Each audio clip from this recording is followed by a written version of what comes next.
Hello, everyone. It's Leah with the Modern Sage podcast. Today, we are continuing the story of the house on Weeden Street and my experience there. I'm really glad that you joined. Before we get started, just another reminder, follow me on social media at Leah the Modern Sage or visit my website, leahguy.com, to be reminded of these podcasts, to see upcoming events, courses, books, audio, and more. So I'd love to have you join me there. Okay, so I actually just returned from the house. I spent the weekend there. John and I went. We did some work on the house. We did some holiday fun. And I also had to take care of the Airbnb. So where we are in the notes now, we've moved up until 2021. At the end of 2020, I had finished remodeling the downstairs, and it has been an Airbnb ever since, and a very busy one. Lambertville is a kind of a tourist destination in New Jersey. It's a beautiful town filled with antiques and art galleries and restaurants and events and all kinds of things. So it's very populated on the weekends in particular, and sometimes during the week as well. So the Airbnb has been going, and I guess I want to say that when people are in the Airbnb downstairs and I was living upstairs and by myself, I always felt a little more comforted during those times. So over the course of the rest of 2020 and to 2021, things were just kind of moving along as they have been in the story, me having nightmares from time to time, but they became a little less frequent after the tree came down. After the house energy clears came, I began doing some of the work that they suggested. And just overall, the energy was feeling slightly better.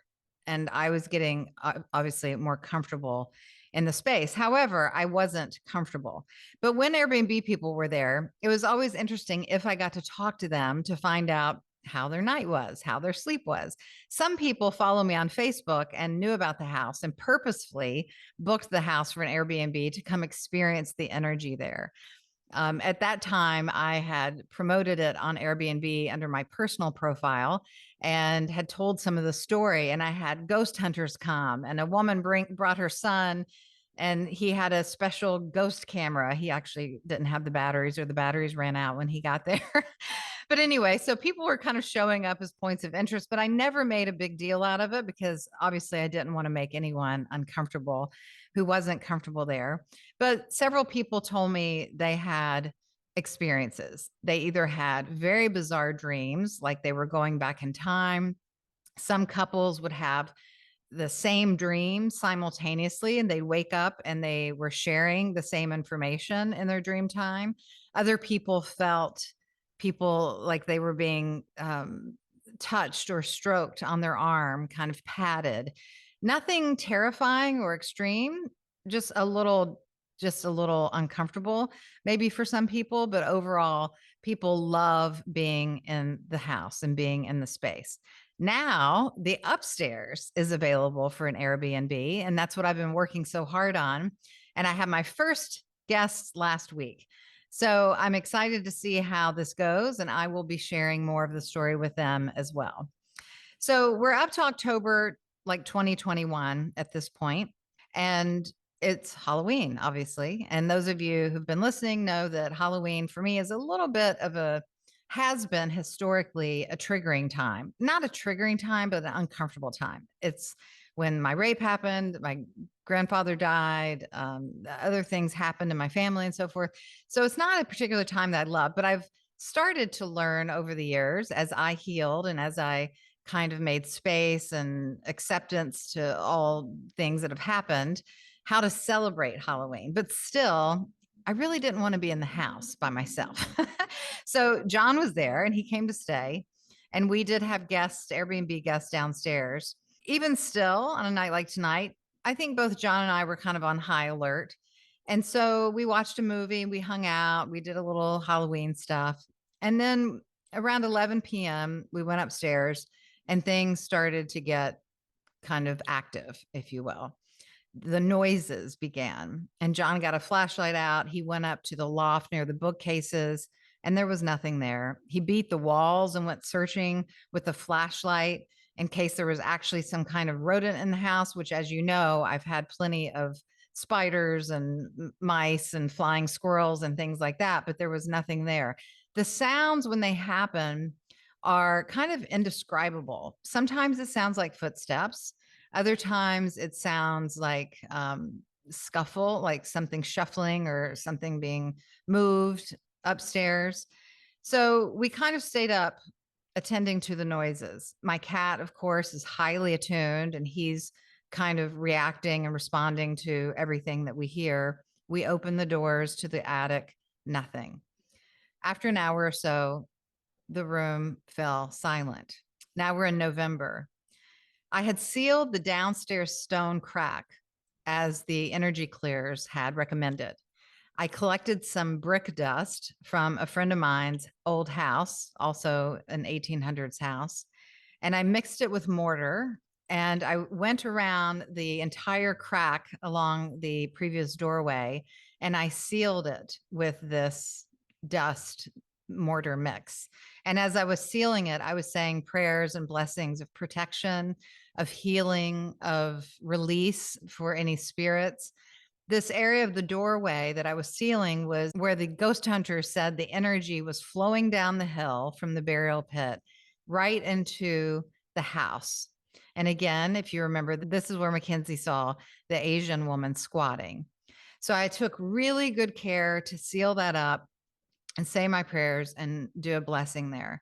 I also placed a green man figurine on the doorway, which was basically in front of that area on an addition to an underground nook.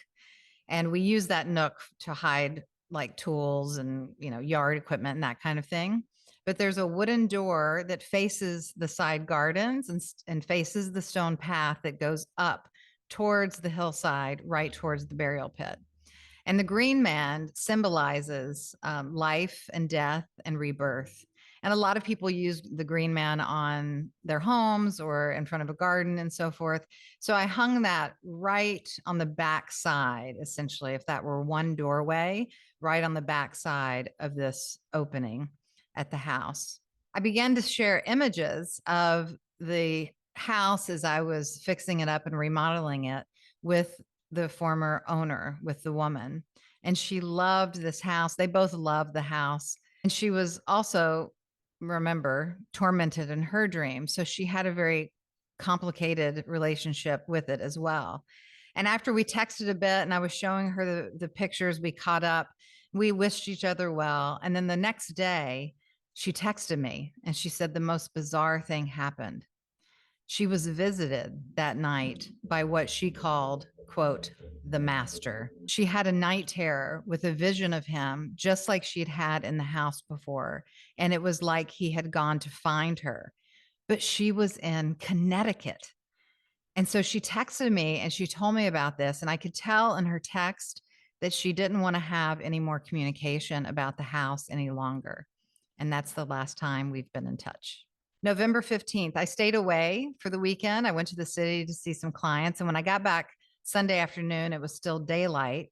And I came up the side stone steps right near the garden where we had found the teeth and the other objects and the candlesticks and so forth.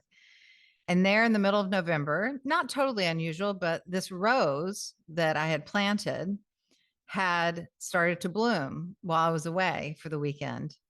And it was so tall and skinny. It was over a foot tall with the most beautiful bloom on it. And when I walked up the side steps, I noticed movement. The rose was moving back and forth. Now, there was not a stitch of wind. There was no weather whatsoever. It was kind of similar to the night that the tree fell on John's car.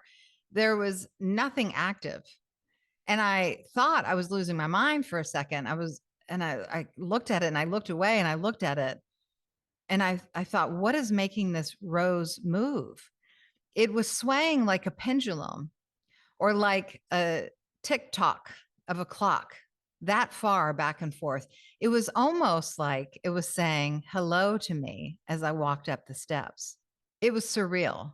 It kept waving until I approached the step that was lined up to where it was. And then I walked above to the next level and it stopped. I keep telling myself as I go into the house and leave the house and return to the house and leave the house, the light diffuses the darkness. The light diffuses the darkness. It's become a mantra. December 22nd, 2021. We were indoors, animals were playing. I was there by myself. John wasn't there. And I was in the family room having dinner, probably watching TV or something.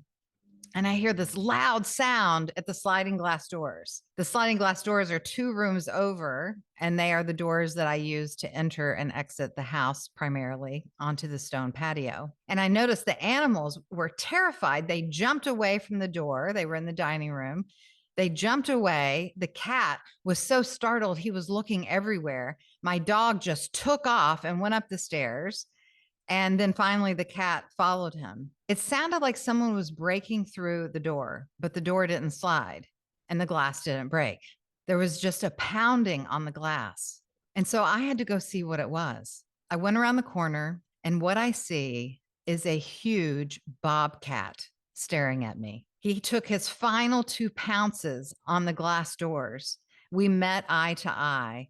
And I had to scream to get him to scurry off. And then down the garden area he went. Of course, the next night, Cosmo would peer around the corner to make sure nothing was there. I got online and researched bobcats in New Jersey and called the wildlife and did as much research as I could on bobcats. And I haven't seen this bobcat since. We've had a lot of visitors at the house. And yes, there's woods, and also I'm, minutes, seconds to the main road. But the kind of visitors that show up seem to be somehow sending a message. January 2nd. It's the first time that I've been visited or attacked in my dreams when John wasn't here, at least that I'm aware of. Again, in my dream, and it started, this one in particular, started as a really decent sleep with nice dreams. There were several old friends in the dream and a very pleasant man, like someone I knew before, someone familiar, like an old friend. And they were really happy to see me, and I was really happy to see them. And that person kept changing into different characters, but still was a nice connection, and I felt safe and comfortable, and it was just, I felt really good. Now, in my consciousness during the daytime, I'd started to realize that this energy, Edward, that shows up in my dreams, shape shifts. He shifts into this dark, ominous creature. He put me on a cart. And at first, it was so fun. I'm with a friend. I'm on a cart, almost like a sleigh, and we're moving down these hills. I had a feeling inside that we were just going to roll towards something fun. And I started laughing and woohoo, feeling so free and so connected to my friend. And he asked, faster?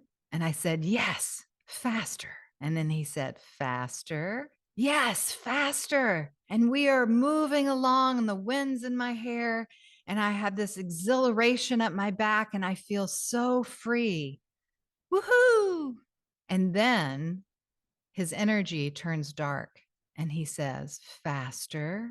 And that exhilaration up my spine turned to a coldness, and I knew I'd been tricked. It's him. His face wasn't trustworthy anymore, and I was nervous. He was behind me, pushing the cart.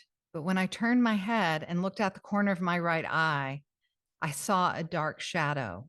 I saw his energy. It was scary, and I knew he was here. In that similar way as past experiences, he reached toward my body, and in particular towards my left breast, and he began to violate me in a physical and a psychic way. I was trapped. My whole body was paralyzed, and I couldn't move. The energy is so intense and terrorizing. All I wanted was to escape his touch and his presence. I began to scream. I remember in my dreams trying to scream, and I knew that there was no one there. And I thought I would be taken down forever. I couldn't make words this time, just pushing out vocals as much as possible in hopes that someone somewhere could hear me. I screamed 4 times, and eventually I woke up. My cat had left the bed, and my dog was licking my hand. These dreams are never easy to define when I wake, but because I feel like I'm still in the middle of it. I'm so disoriented. It's like being in another realm. Wednesday, January 6th, the day before I had to put my dog Corky down. Corky was 12 years old and had been disabled for the entirety of his life. I was so tired and exhausted and vulnerable, and John was here to help me with Corky. That night in the dream time, I got another visit. A person came to the front door and knocked. I remember it like it was yesterday. When I opened the door, I cracked it open, and the person didn't look like a man or a woman. It's like the person looked like a witch, but without the makeup or the wardrobe. There was a long, skinny nose, a flat kind of face, as if they came looking for something. This being was peering in the front door in the house. As I write, I wonder if they came looking for Corky, knowing he's about to pass over. I told this presence to go away, and I went back upstairs. They knocked again furiously, and I said, "You're not welcome here." I remember the look on his face. There was a snarly, smirky grimace. And I was forceful with the door, and he was pushing back on the door. When I said, "You're not welcome here," in the witchy kind of voice, he said, "Oh, really?" His face was telling me, "Don't be so sure." At that moment, I remembered the message from my grandmother on that card: do not murmur. I remember the message of the energy clears in my house telling me that I had to take full ownership of this place, that this was my work to do. I gathered all of my energy from the depths of my being and I screamed at him, "I said no!" I couldn't resist the energy any longer. I felt like I collapsed, but it seems I had won. The man vanished. And as I struggled in my sleep, John eventually put his hand on mine to gently wake me up again from my pleas. The next day, I had to put my precious Corky down. It was heart wrenching. Corky, who struggled for 12 years in a wheelchair, having all kinds of therapies, but still this happy, loving little boy of a dog. He was a wonderful companion. And we put him down at the vet's, and I requested to take his body with me.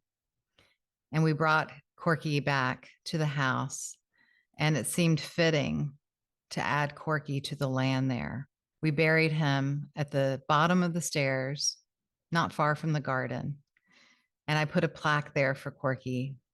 It felt to me like adding a precious, loving, and loved being into the gardens was the right thing to do, not only for him and for me, but to help start to shift the energy of this land.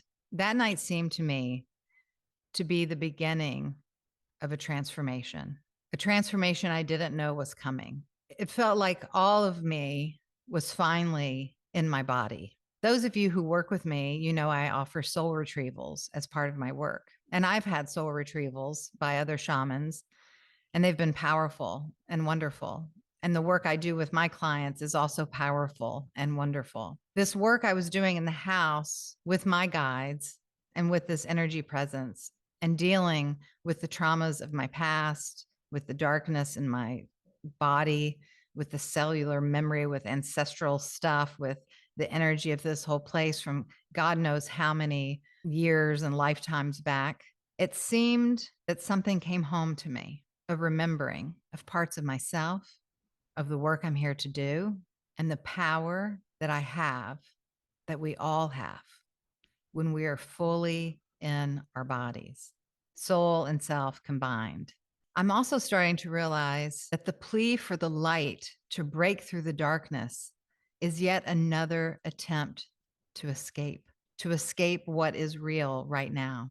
It is the darkness and the obstacles that create the light. There's richness in the darkness. There's sacredness in the darkness. There's birth in the darkness, information, possibility, safety, and a place to cocoon and heal. I was having a major revelation that there is healing in the willingness to go even deeper within. There was a lot of work still left for me to do at this house, but I had a feeling that I was going to be okay. I'm going to leave it there for today. There's more story coming next week on the Modern Sage podcast. I'm so happy that you join me here, that you listen. I love hearing your feedback. I hope everyone has a beautiful day and a wonderful week. And if you need me in any way, please reach out and let me know. Be sure and check out my website, leahguy.com, for upcoming online workshops, courses, and more. Have a good day.